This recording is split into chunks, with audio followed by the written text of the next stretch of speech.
자, 특수상대성 이론을 어떻게 증명했는지 한번 보겠습니다. 어떤 일을 했냐면요. 71년에 이제 원자시계라는 게 이제 조금 개념이 안정화가 돼가지고 요걸 가지고 정교한 시간을 측정할 수 있게 되었습니다.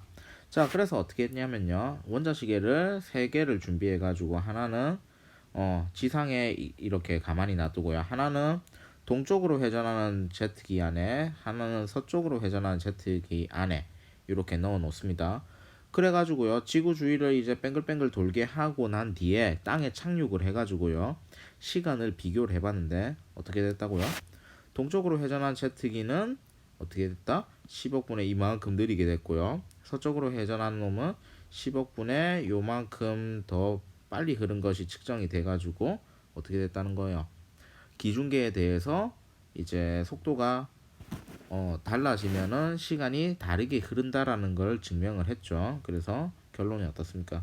빠르게 움직이는 물체의 시간은 느리게 간다라는 걸 증명을 했습니다. 자, 그 다음에요. 요런 것들이 이제 증명이 되기 시작합니다. 뮤온 검출인데요. 자, 뮤온은요, 이제 발생하는 위치가 여기 지표면에 있고 여기에서 발생한다 하면요. 뮤온의 고유 수명이라는 게 있어요. 고유 수명. 색깔이 좀 별로네요. 자, 고유 수명이라는 게 있는데요. 얘가요, 뮤온이요, 속도가 어느 정도냐면요, 한 빛의 99% 정도까지 이제 빠르게 이제 빠른 속력으로 움직인답니다. 자, 그럼 뮤온이요, 이게 뭐 0.99c만큼으로 하고요. 고유 수명은 쌤도 못 외우는데 고유 수명이 뭐 t0라고 해봅시다. 자, 그러면요, 뮤온이 실제로 이동할 수 있는 거리는요 어떻게 되나요? 0.99c 곱하기 고유 수명 t0까지죠. 근데요, 상대론적인 효과를 고려 안 하면요, 뮤온은요, 요 발생 위치로부터 어디까지? 여기 요 뭐 지상의 몇 킬로미터 위에서 얘가 소멸해 버려요. 그런데 실제로는 어떠냐면요, 지상에서요 많은 수의 뮤온들이 관측이 돼요. 자, 거기에 대해서 이제 상대론적인 설명은 이렇습니다. 이제 관점이 두 개가 있습니다. 자, 뮤온의 입장이에요. 뮤온. 자, 뮤온의 입장에서는요, 이렇게 생각합시다. 뮤온 위에요, 말은 안 되겠지만요, 사람이 이렇게 타고 있습니다. 자, 그러면 사람은요, 뮤온 속력이랑 같겠죠. 자, 요거는 가는 그거네요. 지상 관찰자의 입장이네요. 자, 그러면은 뭐냐면 나번 그림을 봅시다.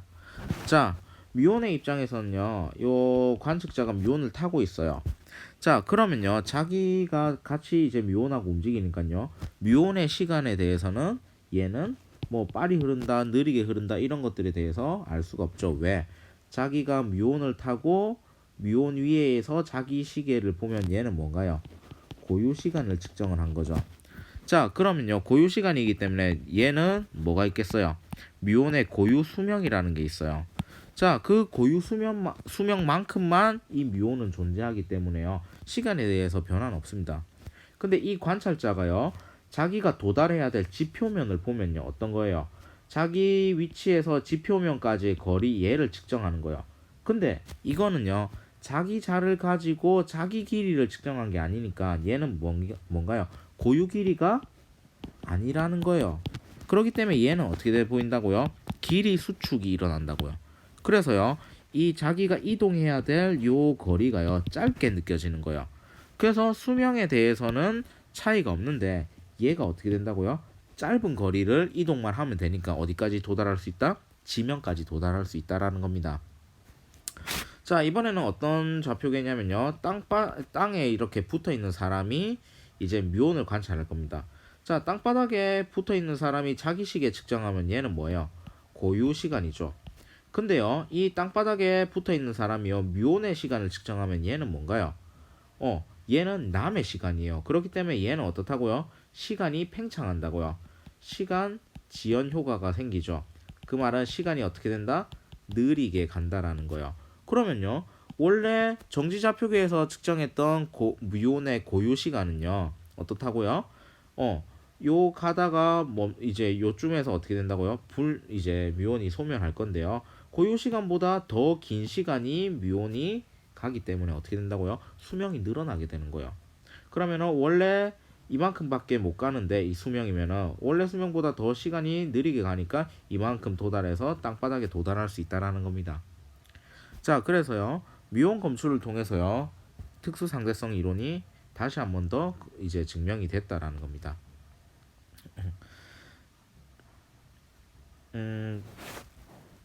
자, 계속 가봅시다. 자, 다음은 쌍둥이 역설입니다. 쌍둥이는 트윈이라고 하죠. 그래서 쌍둥이의 역설은 트윈스 패러독스라고 합니다. 자, 말이 안 된다는 거죠. 자, 문제 상황을 봅시다. 한 쌍의 쌍둥이가 있는데요. 일란성 쌍둥이에요. 형은 우주선을 타고 가고 동생은 지구에 남는데요. 그래서 그 우주선은 빛에 가까운 속도로 비행을 하게 된대요. 그러면 어떻게 되나요? 시간 지연 효과가 생기죠. 자, 그래서 10년 후에 형이 돌아왔을 때요. 동생은 어떻게 됐다고요? 할아버지가 됐어요. 형은 어때요? 그대로 젊은 상태로 그대로 있어요. 자, 근데요. 반대로 생각해 봅시다. 지구가 이렇게 있고요. 우주선이 이렇게 얘가 빛의 속도에 가깝게 얘가 날아간다고 생각해 봅시다. 근데 우주선에 타고 있는 형은요. 어떤가요? 자기가 움직이는 걸 느끼나요? 못 느끼나요? 등속도 운동을 했을 때. 등속 운동을 했을 때. 자기는 움직이는지 못 느낀다라는 거예요. 그럼 반대로요. 이걸 못 느끼니까 어떻게 된다고요? 지구가 뒤쪽으로 V만큼으로 어떻게 된다? 자기 뒤로 도망간다라고 생각해요. 그럼 자기는 정지해 있고 여기 지구에는 동생이 타고 있죠. 그럼 동생이 빠른 속력으로 이렇게 갔다 하면요. 어떻게 되나요?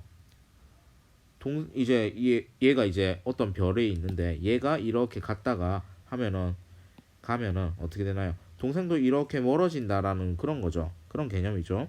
그래서요. 실제로 형이 관찰했을 때요.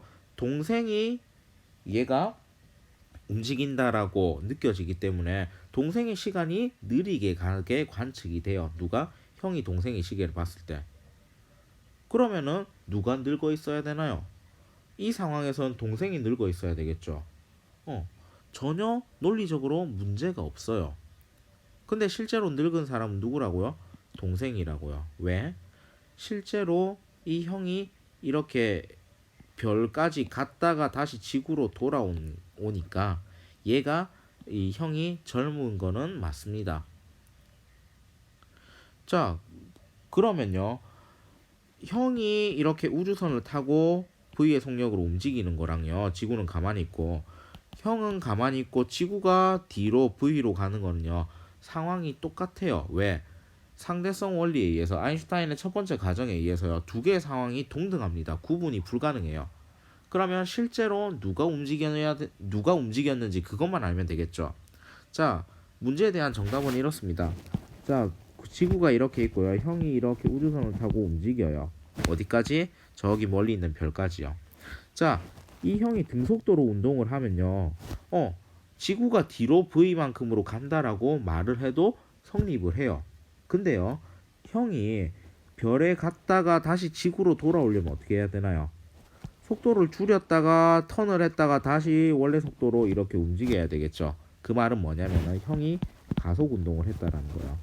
그 말은 가속 운동을 했기 때문에 실제로 움직인 사람은 누구라고 증명이 되나요? 형이 움직였다라고 증명이 됩니다. 자, 그래서 이런 식으로 쌍둥이의 패러독스는 해결이 되게 됩니다. 자, 쌍둥이 패러독스에 대해서 그냥 인터넷 검색 한번 해보세요. 그러면 조금 더 상세하게 설명을 이제 읽을 수 있을 겁니다.